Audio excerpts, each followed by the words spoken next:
আচ্ছা, কখনো কি এমন হয় যে ৫০০ টাকার নোটটা বাজারে নিয়ে গেলেন, কিন্তু আগের মতো আর তেমন কিছুই কেনা যাচ্ছে না? বা ধরুন, মাসের শেষে হিসেব মেলাতে গিয়ে দেখছেন টাকাটা যেন কোথায় উবে গেল। এই অনুভূতিটা কিন্তু শুধু একজনের নয়, এটা এখন আমাদের প্রায় সবার সমস্যা।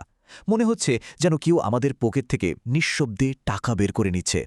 কিন্তু প্রশ্নটা হলো, এমনটা হচ্ছে কেন? আসলে এই অদৃশ্য চোরের একটা নাম আছে, আর সেটাই হলো মুদ্রাস্ফীতি বা ইনফ্লেশন। চলুন আজ এই বিষয়টাই একটু সহজ করে বুঝে নেওয়া যাক। আচ্ছা, তাহলে চলুন গভীরে ঢোকা যাক।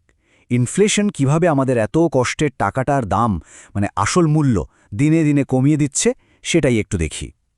ব্যাপারটা বেশ চমকে দেওয়ার মতো, তাই না? ভারতে আজ থেকে ১০ বছর আগে যে জিনিসটা ১০০ টাকায় পাওয়া যেত, আজ সেটাই কিনতে প্রায় ১৪০ টাকা লাগে। মানে গত এক দশকে টাকার কেনার ক্ষমতা প্রায় ৪০% কমে গেছে। আমাদের জমানো টাকাটা আমরা টেরও পাচ্ছি না, অথচ তার মূল্য যেন হাওয়া হয়ে যাচ্ছে। ব্যাপারটা বুঝতে এই উদাহরণটা কিন্তু দারুণ। আপনি যতই আয় করুন বা টাকা জমান না কেন, ইনফ্লেশনের কারণে আপনার টাকার আসল মূল্য ধীরে ধীরে কমতে থাকে, ঠিক যেমন ড্রেন খোলা বাথটাবের জল। চলুন এবার দেখি এই সমস্যাটা ঠিক কী এবং কিভাবে এটা আমাদের পার্সোনাল ফিন্যান্সকে এফেক্ট করে। আসলে এই ইনফ্লেশনকে না একরকমের লুকানো কর বা হিডেন ট্যাক্সও বলা যায়, যেটা আমাদের সবার উপরই চাপানো হয়। খুব সহজ কথায়, টাকার দাম কমে যাওয়া কি মুদ্রাস্ফীতি বলে। মানে আজকে যে টাকা দিয়ে যা কিনতে পারছেন, এক বছর পর দেখবেন ওই একই জিনিস কিনতে আরও বেশি টাকা লাগছে। এখন এই স্লাইডের সবচেয়ে গুরুত্বপূর্ণ ব্যাপারটা হলো, এটা আমাদের একটা সাধারণ ভুল ধারণা ভেঙে দেয়। ধরুন, কারো মাইনে ৮% বাড়ল, দারুণ খবর। কিন্তু যদি সেই বছর ইনফ্লেশন ৬% হয়, তাহলে তার আসল আয় বা রিয়েল ইনকাম বেড়েছে মাত্র ২%। এটাই হলো মুদ্রাস্ফীতির আসল খেলা। তত্ত্বকথা ছেড়ে এবার বাস্তবে আসা যাক। এই স্লাইডে দেখুন, গত এক দশকে ভারতে নিত্য প্রয়োজনীয় জিনিসের দাম কিভাবে আকাশ ছুঁয়েছে। পেট্রোল থেকে শুরু করে আটা, টমেটো বা রান্নার তেল, সবকিছুর দামই বেড়েছে, আর এই চাপটা সরাসরি এসে পড়ছে আমাদের পকেটে। এতক্ষণ আমরা জানলাম মুদ্রাস্ফীতি কী এবং এর প্রভাব কী। এবার প্রশ্ন হলো, এটা কেন হয়? এর পেছনে প্রধানত ৩টে ইঞ্জিন কাজ করে। চলুন সেই ইঞ্জিনগুলো সম্পর্কে জেনে নেওয়া যাক। এই ৩টে মূল কারণ হল চাহিদা বৃদ্ধি, খরচ বৃদ্ধি এবং বাজারে টাকার যোগান বেড়ে যাওয়া। চলুন এগুলোকে একটা একটা করে ভেঙে দেখি। প্রথম ইঞ্জিনটা হল ডিমান্ড পুল ইনফ্লেশন। ভাবুন তো, কোনো মেলায় একটাই চায়ের দোকান, আর ক্রেতার শয়ে শয়ে, কী হবে? চায়ের দাম তো বাড়বেই, তাই না? ঠিক এই জিনিসটাই যখন পুরো অর্থনীতিতে হয়, মানে যোগান কম কিন্তু চাহিদা অনেক বেশি, তখন জিনিসপত্রের দাম বাড়ে। দ্বিতীয় ইঞ্জিন হল কস্ট পুশ ইনফ্লেশন। ধরুন, কোনো জিনিস বানানোর কাঁচামাল, যেমন পেট্রোল বা লোহা, এগুলোর দাম বেড়ে গেল। তখন কি হবে? কোম্পানিগুলো তো আর নিজেদের পকেট থেকে লোকসান দেবে না। তারা ওই বাড়তি খরচটা জিনিসের দাম বাড়িয়ে আমাদের, গ্রাহকদের কাছ থেকেই তুলে নেয়। তৃতীয় এবং সবচেয়ে শক্তিশালী ইঞ্জিন হল টাকার যোগান। যখন কোনো দেশের সরকার উৎপাদন না বাড়িয়েই প্রচুর টাকা ছাপে, তখন বাজারে টাকার যোগান প্রয়োজনের তুলনায় অনেক বেড়ে যায়।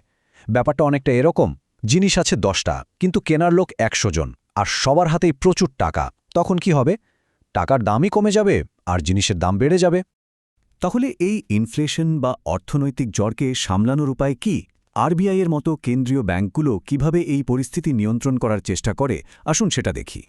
কেন্দ্রীয় ব্যাংকগুলোর প্রধান হাতিয়ার হল সুদের হার।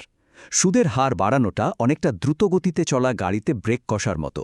মানে লোন নেয়াটা কঠিন করে দেয়া হয়। যখন লোন নেয়া কঠিন হয়, তখন মানুষের হাতে খরচ করার মতো টাকা কমে যায়, বাজারে টাকার যোগান কমে, আর ধীরে ধীরে দাম নিয়ন্ত্রণে আসে। এই যে দেখুন চার্টে, ইনফ্লেশনকে কাবুতে আনতে ভারতীয় রিজার্ভ ব্যাংক ২০২২ থেকে ২০২৩-এর মধ্যে রেপো রেট কীভাবে বাড়িয়েছে। এখন প্রশ্ন হল, এই রেপো রেট জিনিসটা কি?